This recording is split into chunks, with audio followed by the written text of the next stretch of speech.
네, 6월 30일 멤버십 라이브 파트 1 시작하도록 하겠습니다.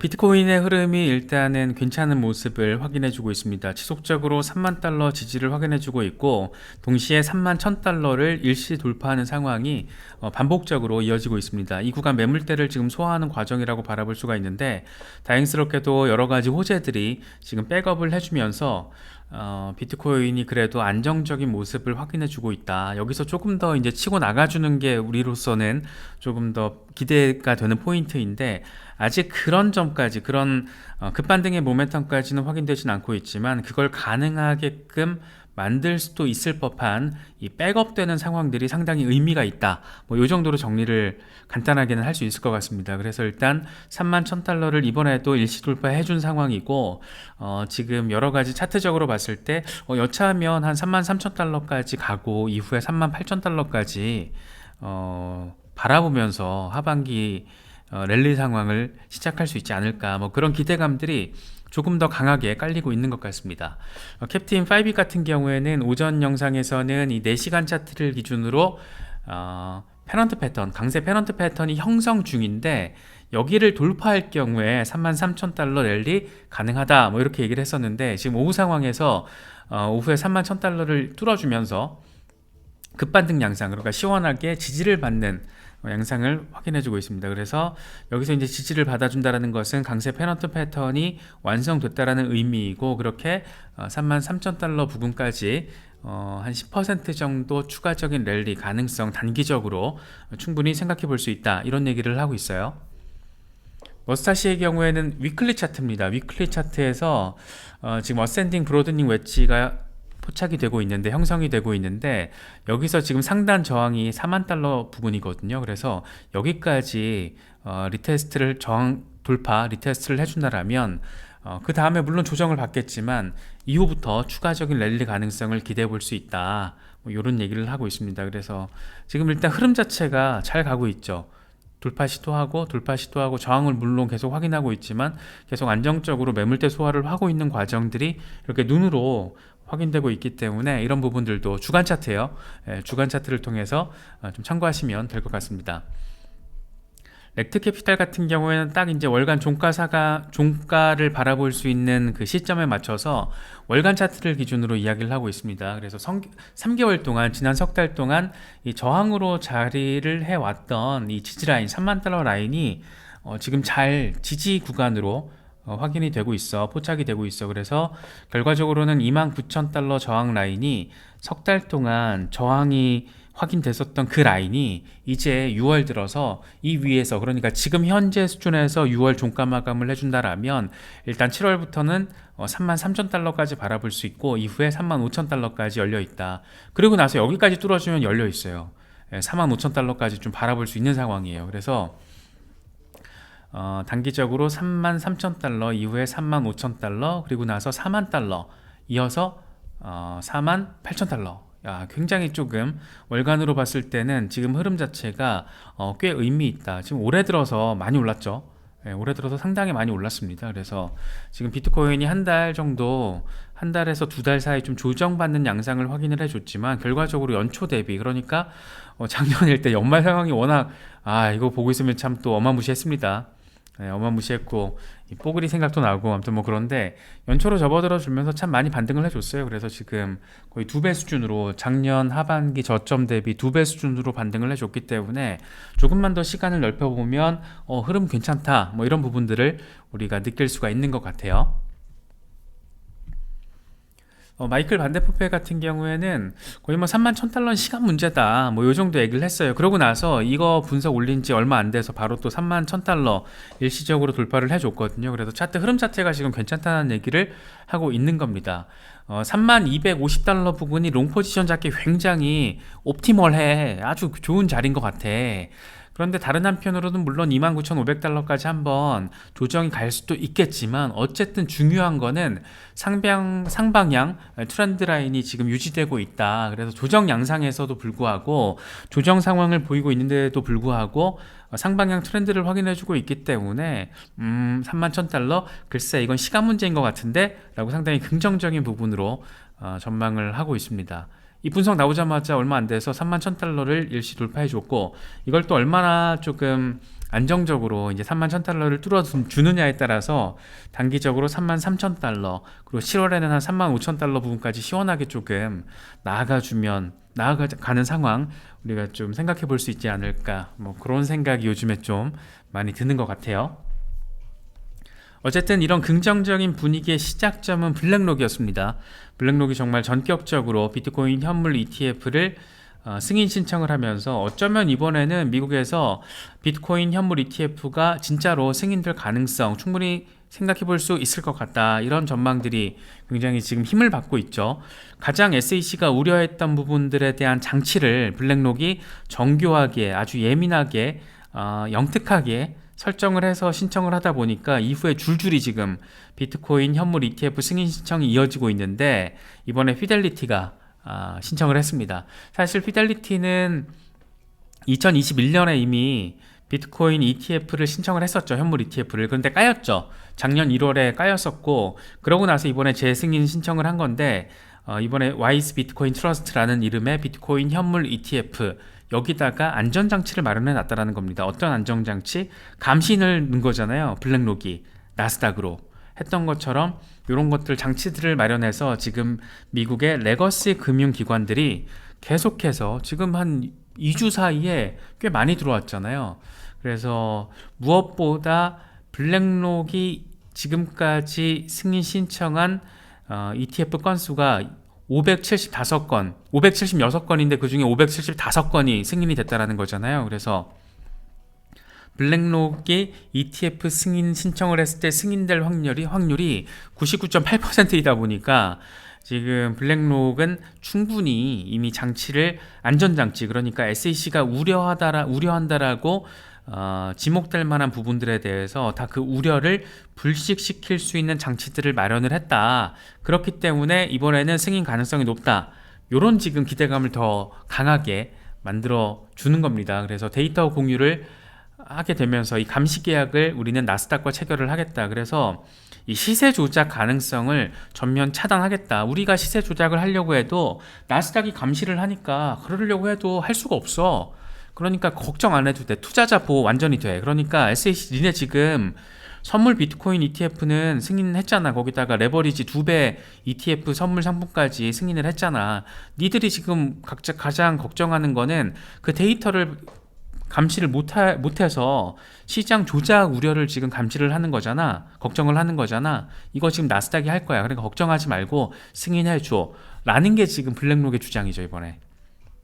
그래서 인베스코, 위썸트리, 발키리, 아크인베스트, 그리고 피델리티까지 지금 뭐 한 2주 사이에 줄줄이 월가에서 세력급 자본을 불리고 있는 기관들이 다 지금 비트코인 가지고 장사해서 돈 벌어먹고 싶다라고 진입을 하고 있는 겁니다. 비트코인 현물 ETF 같은 경우에는 이제 선물 ETF는 이미 상장되어 있는 선물 가격을 추정하고 있는 거기 때문에 비트코인을 직접 매수하지를 않아도 되는 거죠. 그런데 비트코인 현물 ETF 같은 경우에는 블랙록이 됐든 뭐 인베스코가 됐든 위썸트리, 발키리, 아크인베스트, 피델리티, 이렇게 거물 기관들, 특히 이제 뭐 여기서 인베스코, 위썸트리, 피델리티 같은 거물 기관들이 비트코인 현물을 매수해야 되기 때문에 이걸 매수하고 안정적으로 커스터디까지 해서 그걸 감시하는 장치까지 세팅을 잘 해야 되기 때문에 이거는 굉장히 안정적인 비트코인 투자를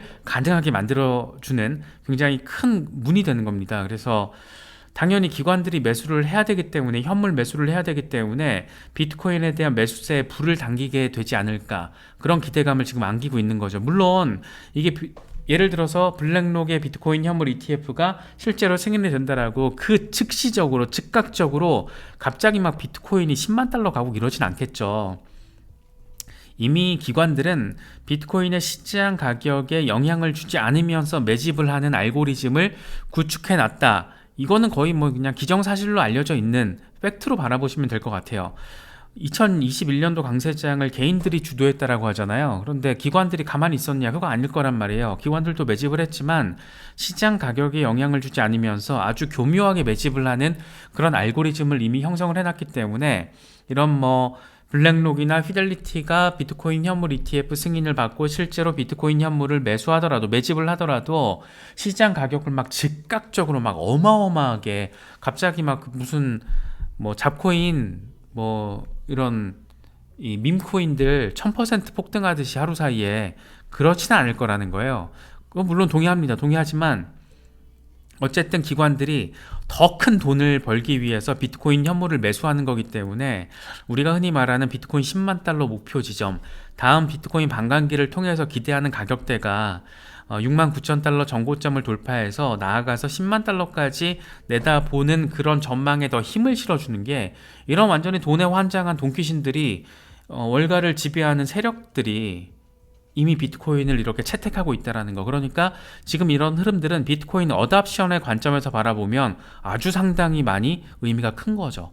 그래서 지금 이런 부분들이 스멀 시장에 영향을 미치면서 비트코인을 살짝 스멀 끌어올리고 있다, 뭐 이렇게 바라보시면 될 것 같고, 비트코인 반감기가 이제 다가오고 있습니다. 내년 4월쯤으로 예정되고 있는데 이제 하반기로 접어들게 되면, 항상 비트코인은 반감기를 앞둔 그 전해 하반기에 프리해빙이라고 해서 프리해빙 랠리를 벌였다라는 거죠. 그러니까 비트코인 반감기를 앞두고 그 기대감을 가진 프리해빙 랠리를 벌였다라는 점에서 지금 하반기 상황을 더 기대하게 만드는 겁니다. 우리 같은 개미들로 하여금. 특히 세력들 같은 경우에도 블랙록이나 이런 피델리티 같은 거대 자본들도 비트코인 반감기에 벌어질 수 있는, 그러니까 반감기 전후 시점에 벌어질 수 있는 상황들을 염두에 두고 그걸 지금 다 고려해서 이번에 타이밍을 딱 맞춰놓고 블랙록이 현물 ETF 승인 신청을 한 것이라고 바라보는 게 거의 정설이다 라고 바라보시면 어떨까 싶어요. 실제로 암호화폐 거래량 같은 경우에도 일일 거래량이 최근 한 달 사이에 급증한 것으로 나타났습니다. 6월 16일에 100억 달러 수준이었는데 이게 26일 기준으로 195억 달러, 77% 이상 증가를 했어요. 다른 거 없습니다. 원인. 블랙록의 어떤 비트코인 현물 ETF 신청과 그 이후 이어지고 있는 기관들의 이 적극적인 비트코인 현물 ETF 신청 랠리, 이것이야말로 지금 랠리죠. 얘들이 지금 뭐 마라톤 경주하듯이 막 서로 막 지금 신청을 하고 있고, 아크인베스트 같은 경우에는 아예 수정해서 그 데이터 감시 관리 장치까지 수정을 해서 다시 SEC 자료를 제출했다라는 거잖아요. 그래서 뭐 캐시우드 같은 경우에도 그렇고 돈 냄새를 좀 맡는 사람들이 지금 굉장히 적극적으로 진입을 하고 있습니다. 그러니까 무엇보다 이 이름이, 오늘 비트코인 매거진이 정리를 한 건데, 파이낸셜 자이언트, 이 월가의 괴물들이 지금 비트코인 현물 ETF 승인 신청을 한 거야. 블랙록, 피델리티, 바네크, 아크인베스트, 21쉐어스, 위스덤트리, 발키리, 비트와이즈, 인베스코, 지금 다 이번에 승인 신청이 기존에 돼 있거나 이번에 승인 신청을 했거든. 근데 얘들 봐봐, 어마어마하지. 기존 월가의 레거시 세력급이던가 아니면 신흥 암호화폐 헤지펀드와 관련해서 신흥 세력급의 어떤 이 브랜드 파워를 가지고 있는 곳들, 뭐 아크인베스트나 21쉐어스 같은 경우에는 작정하고 있죠. 어떻게든 좀 여기서 돈을 벌려고. 비트코인 매거진이 아주 간단하게 지금 이런 상황에 대한 의미를 딱 그냥 적어놨어요. 기관들의 채택이 지금 이렇게 이루어지고 있는 거야. 이 인스티튜셔널 어답션이라는 게 그만큼 의미가 크다라는 거죠. 개인들이 돈을 투자를 해도, 개인들이 이렇게 개미들이 달라붙어도 지난 강세장의 어떤 흐름을 움직였다라는 평가를 받고 있는데, 이런 기관들이 작정하고 달라들면은 이게 뭐 어떻게 되는 걸까? 그런 생각들 우리가 충분히 해볼 수 있는 거죠. 그렇기 때문에 지금 뭐 여러 가지 기대점들, 우려점들 여러 가지가 나오고 있는데, 비트코인 특히 반감기를 앞두고 있다라는 거 진짜 얼마 안 남았습니다. 내년 4월쯤으로, 지금 4월 전후로 예상되고 있는데, 우리가 올해 하반기 잘 보내고 내년 하반기에 이제 연말에 또 기부 챌린지 한번 하고 으쌰으쌰 하면서 새해 맞이 잘 하고 있다가 그냥 좀 있으면 1분기 끝나면 반감기예요. 그럼 그때부터 아주 흥미로운 상황이 역사가 반복된다라면 펼쳐지게 되지 않을까, 뭐 그런 생각이 드는 거죠. 그래서 역사의 반복성이라는 게 물론 100%는 아닐 겁니다. 100%는 아니지만 지금까지 반감기 때마다 반복이 되어 왔었고, 기존의 반감기 때와 지금 가장 큰 차별점은 기관들이 이렇게 막 때로 지금 달려들었다는 거. 그런데 기관들이 그냥 기관들, 보통 기관들이 아닌 거예요. 우리 돈으로 1경원 이상 돈을 굴리고 있는 블랙록, 이미 오래전부터 비트코인을 직접 채굴을 하고 있고 비트코인 거래를 지원하고 있고 채굴된 비트코인을 지금까지 다 홀딩을 하고 있고 아예 세력들끼리 모여서 암호화폐 거래소까지 출범시킨 피델리티까지 이렇게 들어오고 있고 뭐 위스덤 트리, 인베스코 이런 간단한 기업들이 아니죠. 이런 월가의 세력급 자본들이 들어와 있다라는 거, 반감기를 앞두고 들어와 있다라는 게 지금까지의 비트코인 반감기와 가장 큰 차별점이라고 할 수 있습니다. 그러니까 다른 것도 아니고 그냥 막 얘들이 매집을 하는 게 아니고 현물 ETF가 승인이 되면 이제 매집을 할 거잖아요. 그러니까 지금 이 기관 채택이라는 게 그래서 더 의미가 큰 거고 우리가 더 좀 예민하게 팔로우업을 해야 되는 상황이 아닐까 생각이 듭니다. 또 하나가 지금 재밌는 게 영국 상황이죠. 영국에서 이 꼰대 할아버지 정말 킹꼰대죠. 킹꼰대. 이 킹 찰스의 별명이 킹꼰대잖아요. 국내에서. 워낙 꼰대 같은 행동이 좀 이렇게 스포트라이트를 받다 보니까 와, 저 영감 진짜 완전 꼰대 정말 끝판왕 막 이런 약간 비판도 나오기도 했었는데 영국에서 이번에 암호화폐 규제 대상 금융상품 분류 법안이 정식으로 이제 도입이 됩니다. 이 금융서비스 시장법 개정안이 이번에 영국 왕실에서까지 승인을 받았어요. 그러니까 킹 찰스, 이 찰스 왕이 승인을 한 겁니다. 그래서 이제 실제로 금융 당국, 규제 당국이 이 법안을 시행하고 규제 관련해서 실질적으로 집행을 할 수 있는 그 기본 기준이 마련이 된 겁니다. 그래서 모든 암호화폐를 규제 대상으로 바라보고 스테이블 코인을 결제 수단으로 인정하는 그런 내용들이 포함되어 있다. 굉장히 전폭적으로 크립토 채택, 그러니까 앞서서 우리가 살펴본 미국 상황에서는 기관들의 채택인 거잖아요. 그런데 영국에서는 지금 정부 차원의 채택이 굉장히 빠른 속도로 미국과 상대적으로 비교했을 때 굉장히 빠른 속도로 마치 홍콩의 움직임과 홍콩 정도는 아니죠 아직. 홍콩은 거의 막 미친 척 지금 달려들고 있는 거고 거의 그래도 어떤 영미권에서는 지금 가장 적극적으로 달려들고 있는 곳이 영국이 아닐까 뭐 그런 생각이 들거든요. 그래서 굉장히 암호화폐 친화적인 총리가 등판을 하다 보니까 아마 리시 수낙 총리가 이 킹 찰스를 잘 구워 삶았을 거예요. 이 할아버지가 뭘 알겠어요. 그냥 어리버리 꼰대질이나 하고 그냥 태어난 게 왕족이고 평생을 왕자 그리고 왕으로 살고 있는 사람인 거잖아요. 뭘 알겠습니까? 그런데 어쨌든 영국이라는 나라가 굉장히 촌스럽고 고전적인 나라인 거잖아요. 구시대적이죠.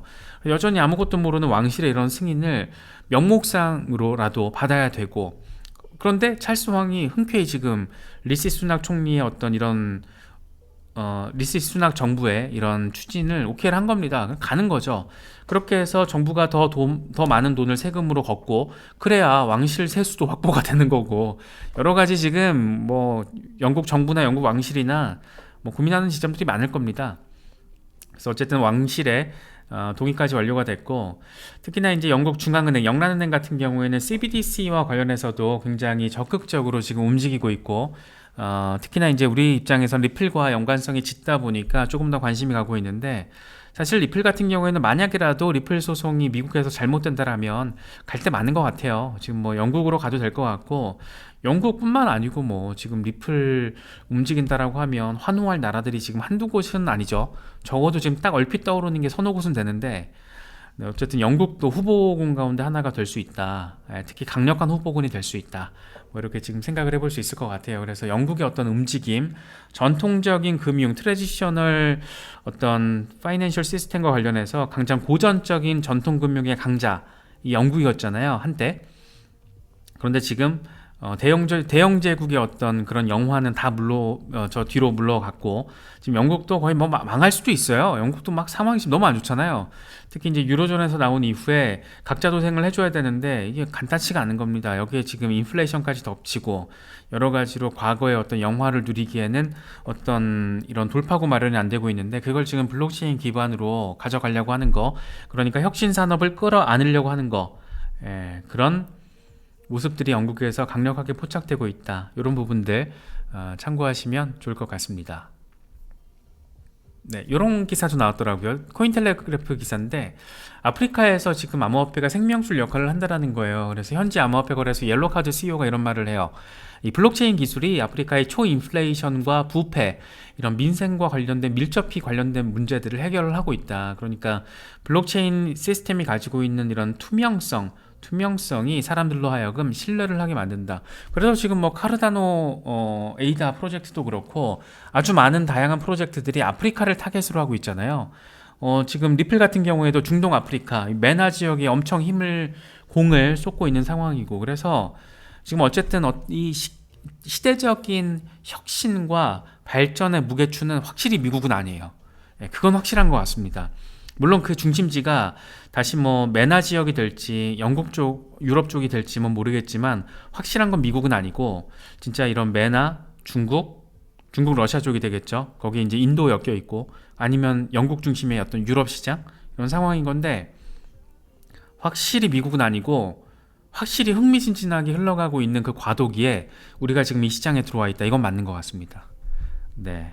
그래서 좀 어렵지만 그래도 이렇게 재밌는 소식들 많이 접할 수가 있잖아요. 공부도 많이 하게 되고 이런 부분들이 또 우리의 어떤 지금 사실 보시는 거 아시겠지만 굉장히 지적인 내용들이에요. 이거 어렵고 어디 가서 크립토 커런시나 블록체인 시스템에 대해서 아마 이 썰 좀 푸실 거예요. 다들 이제 내공들이 깊어지셔가지고. 그래서 굉장히 의미 있는 부분들도 있으니까 그런 부분들 참고하시면 좋을 것 같습니다.